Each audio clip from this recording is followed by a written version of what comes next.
Shu Instagramni ko'raversang, har xil narsalarni ko'rib qolaverasan. Hozir shu Reels'larda ana O'zbekistonda ismi jismiga umuman mos bo'lmagan Ahad Qayum degan bola bor, bilasizlar. Ana Transformer ustidan shikoyat qilib chiqibdi-da, Jasminni. Sizlar ham meni shuni eshitasizlar, u quvvatdi, bu quvvatdi. Ahad, avvalambor o'zi bir-biringizga yaqinsizlar. To'g'risi-da. Men seni hozir men ham seni o'shalardan deb o'ylardim, lekin hozir o'zingnikini o'zing ustidan endi arz qilib chiqibsan. O'zi shou biznesda hamma biladi qanaqa bo'laligini. Yana nima xalqqa manfaat keltirganman, nimalardir deyapsan? Nima manfaat keltirgansan? Sen faqatgina ziyon keltirgansan, Ahad. U trans misol uchun to'g'ri tili bilan bir narsa qilayotgan bo'lishi mumkin to'da-suda-ku, lekin sen naturizion yetkazgan odamsan sen. Chunki mana ishlagan kinolaring, qilgan harakatlaring, shou biznesdagi bo'lgan ishlar, endi o'ylama, hech kim bilmaydi deb o'ylab qolma. Biz ham shou biznesda yurdik. Ming la'nat shu shou biznesga kirib kelgan kunimizga-ku. Baribir bilib qoldik-da, endi teshik quloq eshitadi shu sohada yurganingdan keyin.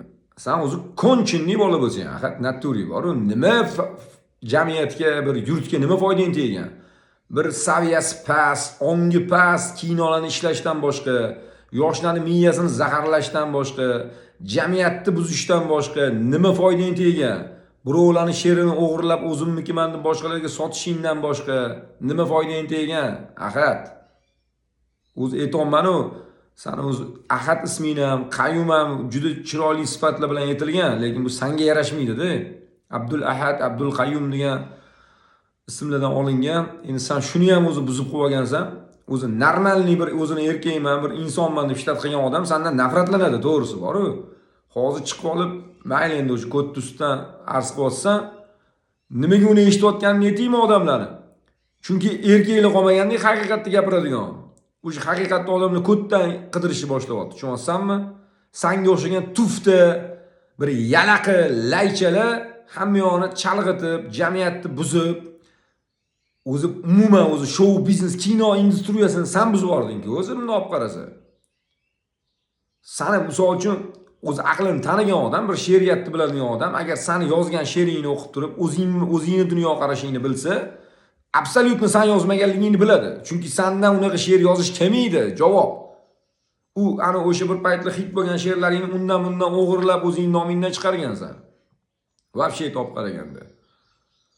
Endi ming bor uzr, ruscha qo'shib mashi la'nat privichka bor, qo'shilib ketadi. Ahad, o'zingdan bir farishtani yasamagin. Bor shou biznesda yaxshi bir san'atkorlar, gapirsa bo'ladigan odamlar bor. Kam bo'lsa ham bor. O'shalar gapirsa yarashadi, lekin sen emas. Sen kimsan sen o'zi? O'zingga savol ber. Faqat yoshlarni buzishdan boshqa, jamiyatni buzishdan boshqa. Endi hozir eshitamiz, qizlar bilan qanchadir qizlarni buzib tashlagan ekansan. Men seni vobshe o'zi orientatsiyang boshqacha deb yurardim. Lekin hali ham o'sha fikrimda, men orientatsiyangga o'tasam neydan bor sani? Lekin senga emas kerak, tushundingmi?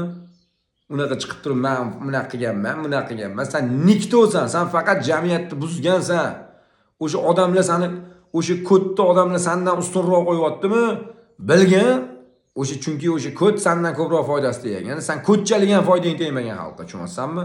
Faqat chisat qilgansan, yoshlarning miyasini zaharlagansan, tufta kino ishlagansan, bo'ldi. O'zingcha olib chiqib, mana bitta bir nimalarni olib chiqasanlar, yo nima bo'lyapti hozir? Yana mana birinchi mayda svet gaz oshadi, o'shanga tayyorgarlikmi? Nima bo'lyapti o'zimda? Tushuntirlaring. Ho, tufta. Sen prям tuftasan, tushunsan?